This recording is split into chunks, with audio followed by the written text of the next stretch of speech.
जय गुरु जी। शुक्राना गुरु जी। सारी संगत को जय गुरु जी। संगत जी, आपको पता है गुरु जी हमें जिंदगी जीने के इतने सरल उपाय बताते हैं और हम तो उसके बिल्कुल विपरीत चलते हैं। लेकिन जिस दिन हम गुरु जी के बताए हुए रास्तों पर चलना शुरू कर देंगे तो हमारी जिंदगी भी बहुत आसान हो जाएगी। तो चलिए इसी पर एक अंकल जी का सत्संग सुनाती हूँ जिसमें उन्होंने इस बात को बहुत अच्छे से एक्सप्लेन किया है।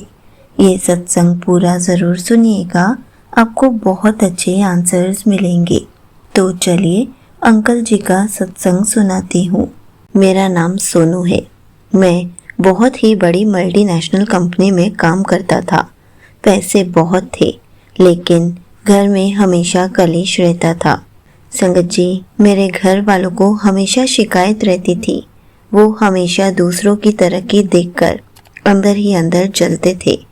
उनके मन में हमेशा यही चलता रहता था कि उसके पास हमसे बड़ी गाड़ी क्यों है। संगत जी, मेरे रिश्तेदार हमेशा हमें नीचा दिखाने की कोशिश करते थे।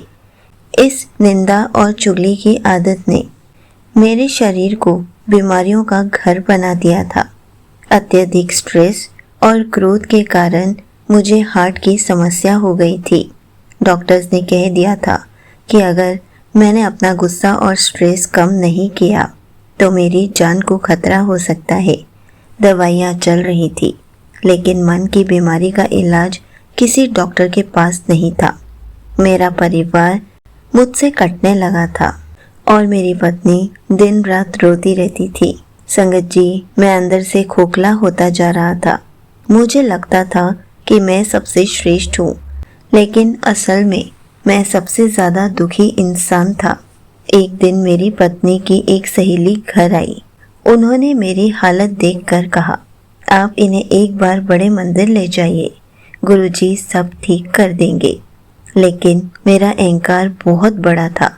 मैंने तुरंत मना कर दिया, लेकिन पत्नी की जिद और अपने गिरते हुए स्वास्थ्य के आगे मुझे झुकना पड़ा।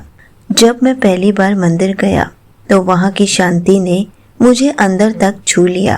जब मैंने चाय प्रसाद और लंगर प्रसाद ग्रहण किया तो मेरे भीतर जो एक ज्वाला धधक रही थी वह मानो एकदम से शांत होने लगी। वहाँ बज रहे शब्द मेरे कानों में रस खोल रहे थे। संगत जी, मंदिर से लौटने के बाद मेरे व्यवहार में थोड़ा थोड़ा बदलाव आने लगा, लेकिन पुरानी आदतें इतनी जल्दी कहाँ छूटती हैं। एक रात ऑफिस की बात को लेकर मेरे घर वालों के साथ मेरा बहुत भयंकर झगड़ा हो गया और उन्होंने भी अपशब्द कहे और मैंने भी कहे और मैं गुस्से में आकर सो गया। और उसी रात गुरुजी ने अपनी अपार कृपा की। जब मैं गहरी नींद में था तो कमरे में एक मीठी सी सुगंध आई और वो मीठी सुगंध गुलाबों की थी जो फैलती जा रही थी।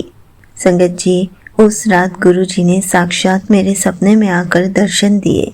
गुरुजी लाल चोले में सिंहासन पर बैठे थे और उनके चेहरे पर एक असीम तेज था। मैं उनके चरणों में गिरकर फूट फूट कर रो रहा था। तब गुरुजी ने मेरे सिर पर हाथ रखा और बड़े ही प्यार से कहा, जिंदगी जीने का एक तरीका बताता हूँ। मन में किसी के प्रति क्रोध, पाप या ईर्ष्या मत रख। किसी के लिए बुरा मत बोल। किसी को जज करने के हकदार तुम नहीं हो। बेकार की बातें मत करो। सिर्फ भक्ति में ध्यान लगाओ। तुम्हारी लाइफ बहुत प्यारी और सुंदर हो जाएगी। शुक्राना कर हर एक दिन देखने के लिए। जब खाना खाता है तो उस अन्न के लिए भी शुक्राना कर।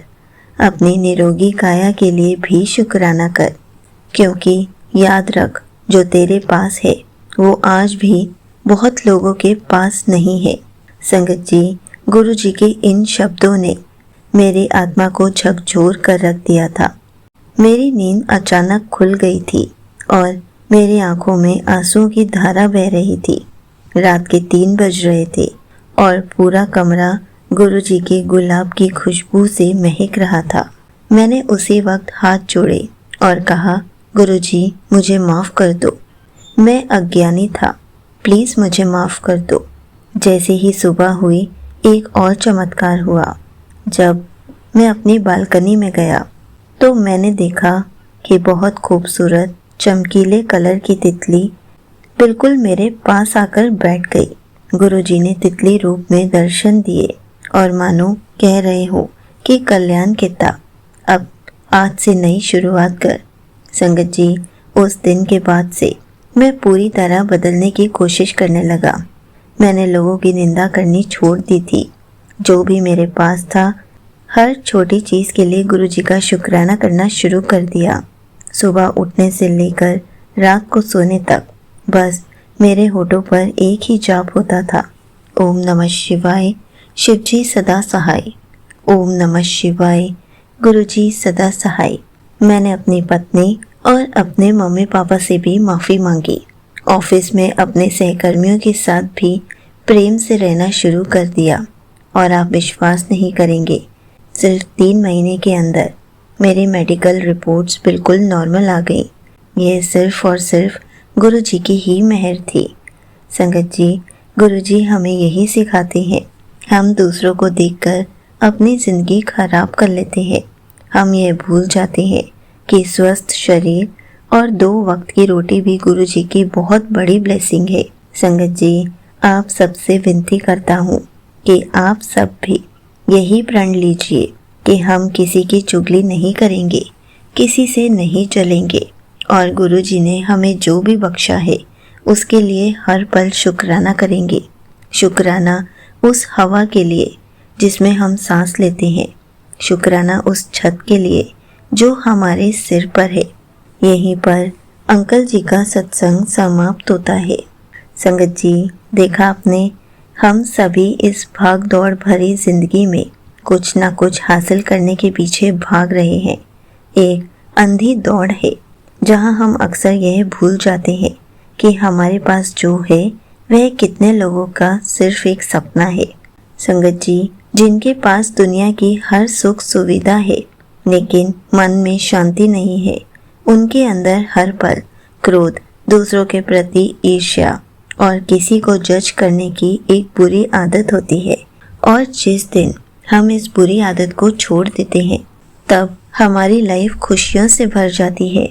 गुरुजी हमारी पूरी जिंदगी और स्वास्थ्य को बदल कर रख देते हैं, क्योंकि गुरुजी ही हमें जीने का तरीका बताते हैं, लेकिन हम तो उससे बिल्कुल उल्टा ही करते हैं। लेकिन जिस दिन हम गुरुजी के बताए हुए तरीके से जीना शुरू कर देंगे तब हमारी लाइफ में कोई भी रोग नहीं होगा और सिर्फ हमारी लाइफ में खुशियाँ ही खुशियाँ होंगी। जय गुरुजी, शुक्राना गुरुजी।